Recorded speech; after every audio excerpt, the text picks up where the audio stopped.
Hi, very good morning. I'm Dr. Janak Patel, MD General Physician.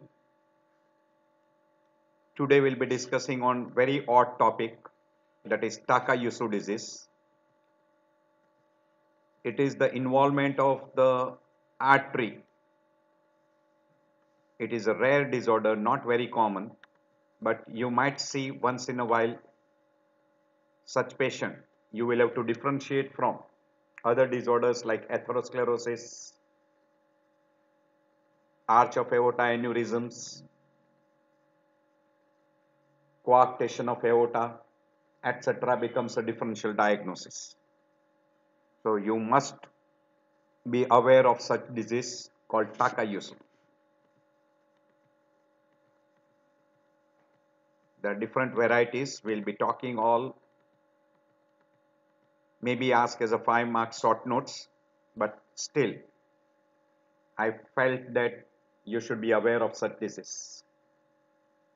So Takayusu disease is an idiopathic inflammatory disease involving large arteries, that is arch of aorta, branches, ascending, descending aorta, etc. It is common in young individuals and it is resulting from an occlusive or ectatic changes, mainly in aorta. That's why it is also called as aortic arch syndrome. As well as it can involve pulmonary artery and its branches. So it is an inflammatory stenotic disease of medium to large size artery characterized by involvement of aorta and its branches, also known as aortic arch syndrome, or also sometimes the word utilized is pulseless disease because of occlusion of those large arteries. The pulse is absent and usually upper limb is more involved as compared to lower limb. Angiographic classification wise, it is divided into type 1, type 2A, 2B, 3, 4, 5. I'll just show you in a photograph wise. According to American College of Rheumatology, it is classified into, and different criteria are utilized: age, claudication, brachial artery pulse, blood pressure difference more than 10 millimeter of mercury, presence of bruit over subclavian artery or aorta, and arteriogram. Depending upon that, it is being criteria are being utilized for classification of Takayusu disease. So you utilize all these criteria including age of onset, claudication, brachial artery pulse, one unilateral or bilateral, blood pressure difference between two extremities, mainly upper extremities, bruit, and arteriogram. So those are the criteria which are being utilized. And this is the classification depending upon which portion of the vascular system is involved. If there is involvement of pure aortic arch only, then it is called type 1. If there is involvement of ascending aorta with arch and its branches, then we call 2A. And if it is ascending aorta, arch of aorta, its branches plus thoracic and descending aorta, then it is called 2B. So this is pure ascending aorta with its branches, aortic arch and branches, while this is ascending aorta, arch, descending and thoracic aorta and its branches. 3 is purely where ascending and arch is not commonly involved, while it is involvement of thoracic, descending aorta, abdominal aorta and involvement of renal arteries. Type 4 is mainly abdominal aorta. There is no involvement of thoracic aorta, so it is abdominal plus renal. And type 5 is combination of ascending aorta, arch of aorta, thoracic aorta, abdominal aorta and branches. So type 5 is entire aorta involvement and branches. Type 1 is only branches from arch of aorta, while type 2A ascending aorta, arch of aorta and branches, while type 2B is ascending arch, thoracic and descending aorta. And if it is only thoracic and descending aorta, thoracic portion and abdominal aorta, so type 3 is combination of thoracic and abdominal. Type 2B is ascending thoracic and descending aorta. And if it is pure abdominal, then it is type 4. And type 5 is type 2B plus type 4 involvement. So this permutation combination, that is a classification by angiographic involvement. So American College of Rheumatology gives a diagnostic criteria, that is age less than 40, claudication in upper extremity mainly or maybe lower extremity, decrease in brachial arterial pulse, systolic pressure difference more than 10 mm of mercury between the two arms, bruit over subclavian artery or aorta, and aortographic abnormality more than 3 criteria suggest Takayasu disease, more than 95%, 90% sensitivity, and specificity is almost close to 98%. They also include aortographic narrowing or occlusion of entire abdominal aorta and its primary branches or large arteries of both upper limb and lower limb, also included in those criteria. There is another criteria by Ishikawa, obligatory and major. Obligatory age less than 40, and at the time of diagnosis or at the onset of characteristic symptoms and signs of at least 1 month duration. Left mid subclavian artery lesion, right mid subclavian artery lesion. Most severe obstruction occurs in mid portion 1 centimeter proximal to its vertebral artery, to its vertebral, left vertebral to 3 centimeter distal. So if this criteria is fulfilled, it is taken as Takayasu. As far as minor criteria is concerned, high ESR, carotid artery tenderness, maybe unilateral or bilateral on palpation, hypertension 140/90, and in popliteal 160/90 at the age of 40 years, less than 40 years. Annulo-aortic ectasia, biauscultation, Doppler or echo or angiographic evidence, and there may be involvement of even a pulmonary artery.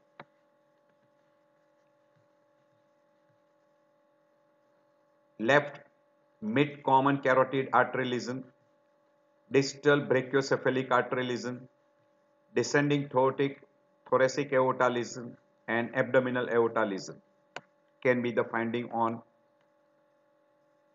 aortography. Obligatory criteria plus 2 major criteria or 1 major and 2 minor or 4 minor, high probability of Takayasu disease. Our Indian Dr. Sarma modified criteria. Major criteria he published in 1995. Left mid subclavian artery involvement, right mid subclavian artery involvement, and symptoms: limb claudication, pulselessness or blood pressure difference between the two extremity more than 10 millimeter, exercise induced ischemia, neck pain, fever, amaurosis fugax, that is blindness, syncope, dyspnea, palpitation and blood vision, more than 1 month duration. And in minor criteria, high ESR, Carotidynia means painful carotid artery on palpation, hypertension in upper extremity 140 by 90 and in lower 160 by 90, aortic regurgitation, annulo-aortic ectasia, pulmonary artery lesion, left mid common carotid artery, distal innominate artery lesion, descending thoracic aorta lesion, abdominal aortic lesion, coronary artery lesion, etc. When you get two major or one major and two minor or four minor indicates high probability of Takayasu disease. This was by Dr. Sharma, modified criteria. Again same by another group. Criteria proposed, 3 major criterias, 10 minor criteria, all those what we have mentioned before, little modification here and there. So I'll skip over this particular. Now there are different words which are being utilized for this. Takayasu arthritis, aortoarthritis, pulseless disease, young female arthritis, occlusive thromboaortopathy, aortic arch syndrome, reverse coarctation, Martorell syndromes, Dhanraj disease, etc. Out of which the most common utilized is Takayasu, aortic arch syndrome, reverse coarctation. These three are common. Another is pulseless disease. Or sometimes they also used word aortoarthritis. So these are all the different terms which are being utilized. 4 types of luminal changes: irregular lumen, ectasia, obstructive lesion, what we call stenotic lesions, which is a hallmark of the disease, and sometimes you come across aneurysm, which can be secular or fusiform. We already mentioned type 1 is aortic arch and its branches, type 2A ascending aorta arch and its branches, type 2B is ascending aorta, arch of aorta plus thoracic aorta, descending aorta and its branches. Type 3 is thoracic aorta, descending aorta, abdominal aorta and involvement of renal artery and branches. Type 4 is pure abdominal aorta, renal artery or both.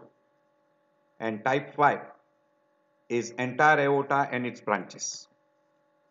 This is type 1 where you can see that there is involvement of arch of aorta and its branches. This is 2A, arch, ascending and its branches. 2B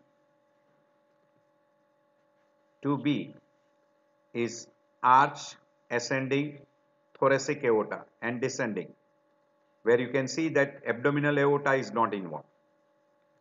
So this will be the portion which will be involved. And in type 3, you can see thoracic and abdominal aorta involvement with involvement of renal artery. Type 4 is mainly abdominal aorta and renal artery, while type 5 is entire aorta, that is ascending, arch, thoracic, descending and abdominal aorta with renal artery and branches. As far as etiology is concerned, one of the etiology which is being proven is genetic etiology. In India, it is HLA-B5 and HLA-B21. In Japan, HLA-DR2 most common. In USA, HLA-DR4. These are different genetic marker. Autoimmune, it is immune reaction against elastin. There will be circulating gamma globulin which are being well established like alpha 1 and globulins, IgG, IgA, IgM. It is also labeled as anti-aorta antibody, anti-endothelial cell antibody. There will be raised ESR, leukocytosis, arthralgia, and you will have a high titer of anti-aorta antibodies. That is why it is also labeled as autoimmune aortoarthritis. Some patients also were having raised ASO titer. Female are more prone as compared to male.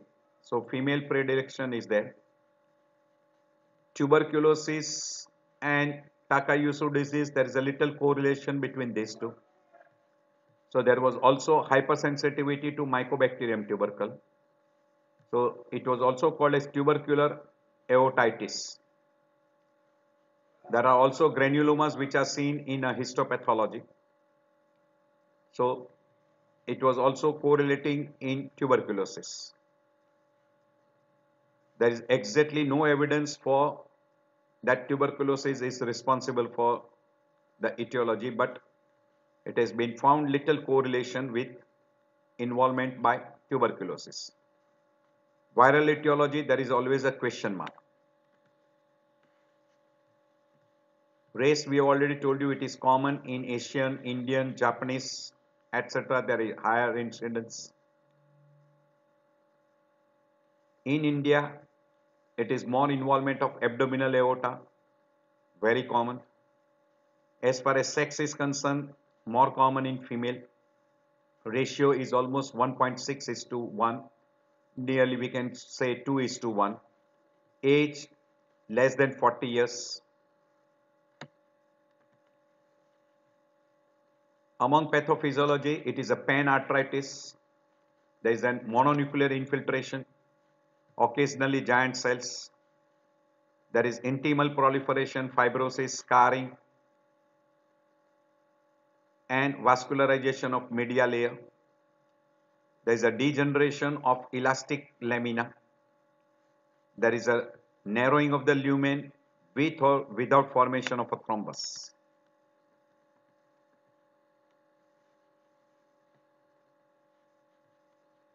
So exact pathophysiology, they say there is some antigen which stimulates the aortic tissue, and there is an expression of Shock protein 65 which will produce a chain of reaction. There will be appearance of a natural killer cell we call NK cell which will release pro-inflammatory cytokines. There will be matrix activation, matrix metalloproteinase activation, inflammatory response, and then you will have a destruction. And this particular will involve, we have already shown you 5 different classification. It can be localized, it can be diffuse,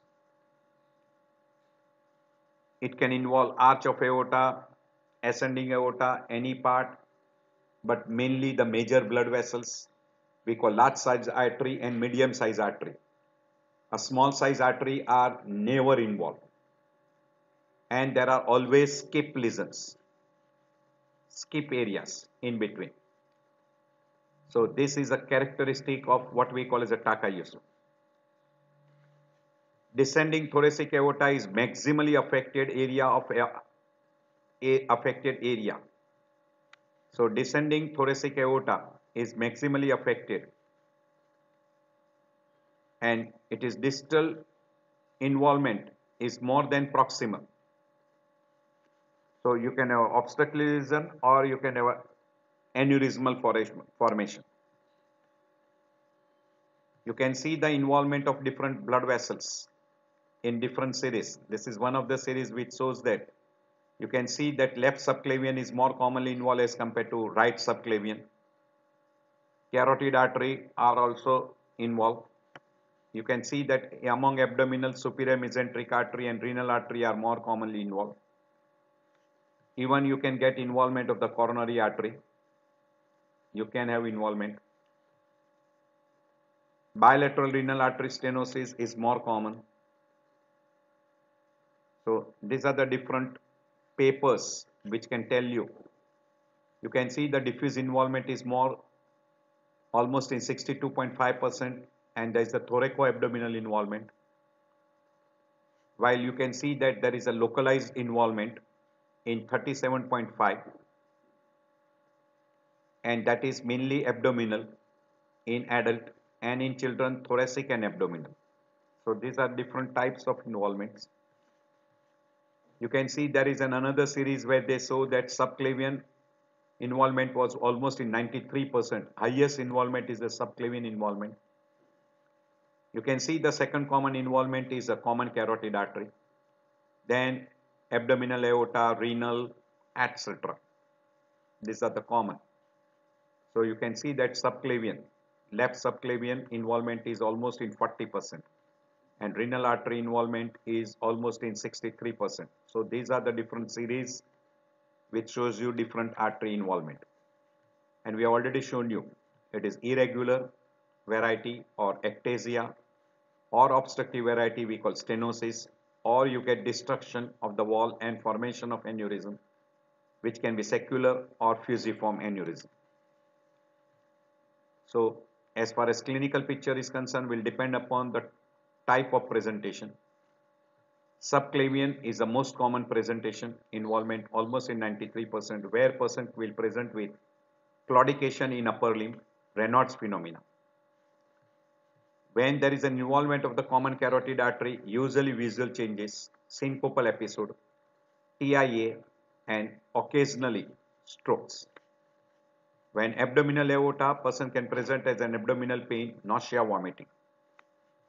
Kidney involvement, hypertension, and renal failure. Arch of aorta involvement, person can present as an aortic regurgitation and congestive heart failure. Vertebral artery, visual changes, dizziness. So these are the different arteries involved. When iliacs are involved, person can present as leg claudication or claudication in lower limb. And when coronary artery are involved, person can present as an anginal chest pain right up to myocardial infarction, and pulmonary artery atypical chest pain with dyspnea.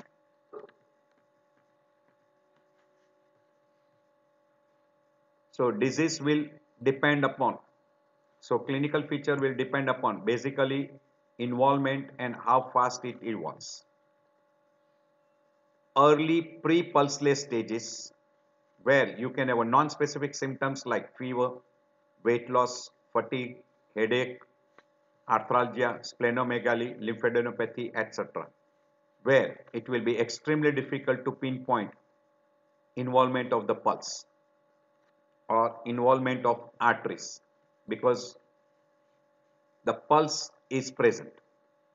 But once a person goes into a pulseless stage, where person starts complaining of ischemic pains, so on the side of involvement, there will be decreased pulse or no pulse, bruit, presentation as heart failure, abnormal fundus, and hypertension will be also recorded because of involvement of one side and other artery is not involved. In an early pulseless, fever, weight loss, headache, malaise, night sweats, arthralgia, splenomegaly, lymphadenopathy disappears partially or completely within 3 months, and 50% there is no history of acute phase. In a late stage, now there is an occlusion of arch of aorta branches. There is almost diminished or absent pulse. Bruit is audible. Hypertension is almost seen in 33 to 83%. Renal artery stenosis is almost as high as 75%. And presentation of congestive heart failure is common as much as in 30%. We already shown you 5 different varieties of presentation. Type 1, arch of aorta with branches. Type 2A, ascending aorta, arch and branches. Type 2B, ascending aorta, arch, thoracic and descending aorta and branches. Type 3 is thoracic, descending and abdominal aorta and branches with renal artery involvement. Type 4 is purely abdominal aorta and branches with involvement of renal artery, while type 5 is entire aorta, that is ascending, arch, descending, thoracic, abdominal aorta, renal artery, etc. Complete involvement of aorta. So you will have a constitutional symptoms more common in an early stage like headache, malaise, arthralgia, fever, weight loss. In a late phase, we already told you involvement of the pulse, diminished pulse or absent pulse, bruit, hypertension, heart failure. Coronary artery involvement is not so common but may occur in 10 to 30%, particularly when there is an involvement of ascending aorta. In coronary artery involvement, there are 3 types which are being described. Stenosis or occlusion of coronary ostia. Second variety we call as a diffuse or focal coronary arteritis. And 3 is coronary artery aneurysm. So these are the 3 types which are being described. And this can end up with acute MI and can be lethal. Hypertension is more common when there is a renal artery involvement, and almost it can occur up to 83% of the patient.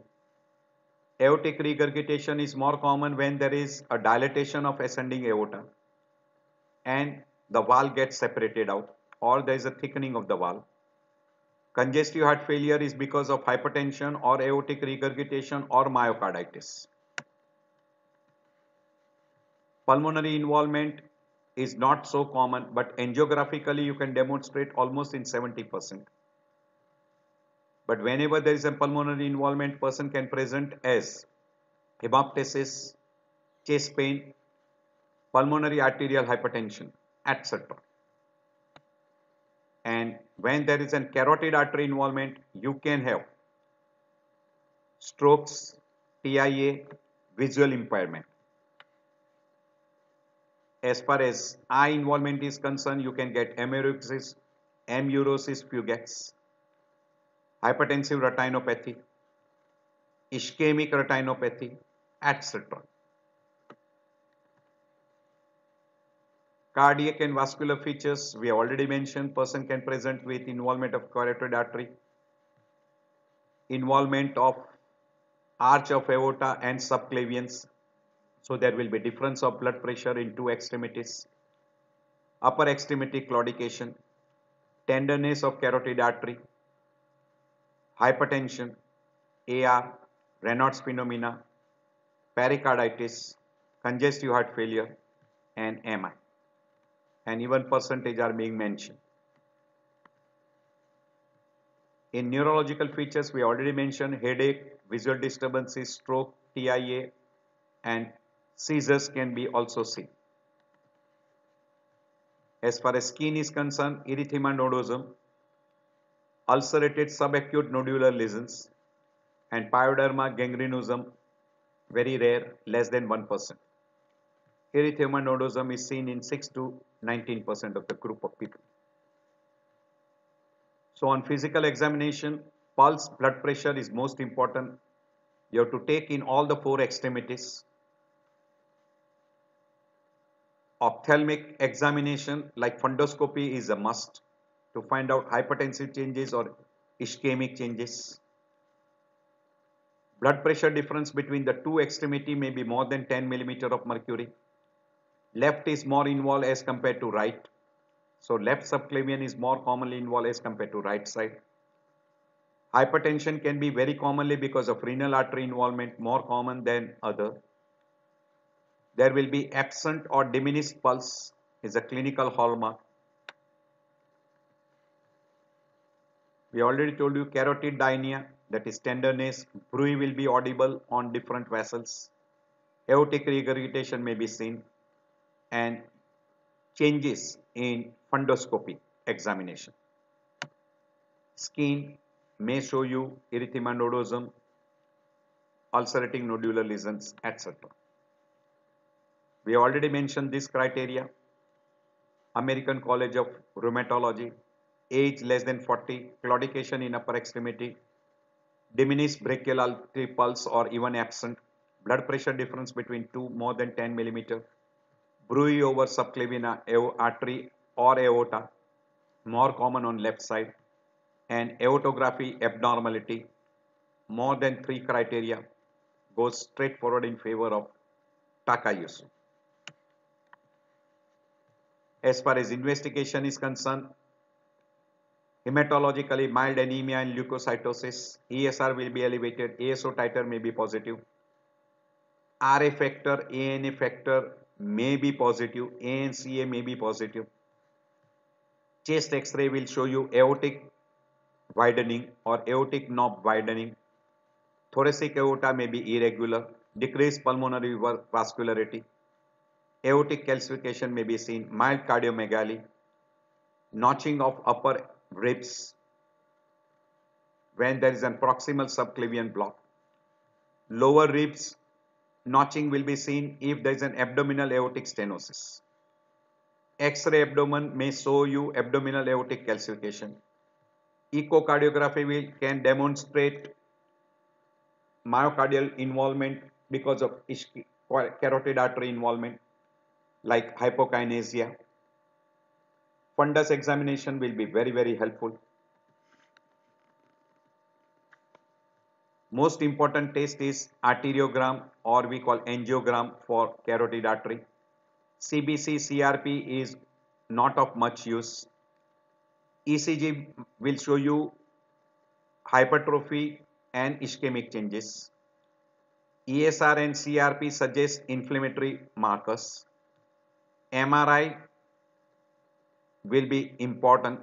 Ultrasound with Doppler of 4 vessel studies, arch of aorta, 4 vessel studies, even ascending aorta, thoracic, abdominal aorta will show you involvement with skip lesions. We already mentioned regarding X-ray chest. Among non-invasive technique, ultrasound, duplex scanning is very useful. 2D echo is also useful to find out LV dysfunction and valvular AR involvement, aortic regurgitation. Colored Doppler ultrasound is very important. CT angio is mainly to rule out involvement of aorta, carotid artery, coronary artery and pulmonary artery involvement. You can combine MR with angiography, MRA angiography. Fluorescent angiography of retinal vessel is very informative. PET scan may be done. So you can have non-invasive techniques like MR angiography, which can give you a lot of ideas of involvement of the different vessels. Ultrasound, particularly colored Dopplex, will be very important. Fluorescent angiography will show you filling defects because of involvement of the different arteries. Intravascular ultrasound will also help you to find out the involvement of the intima, media, etc. These are different involvement. You can see skip lesions. There are skip lesions which you can see. Stenotic lesions will be seen. These are this is stenosis and these are skip lesions. So this is stenosis, this is stenosis. You can see here. So you will be able to see that very clearly.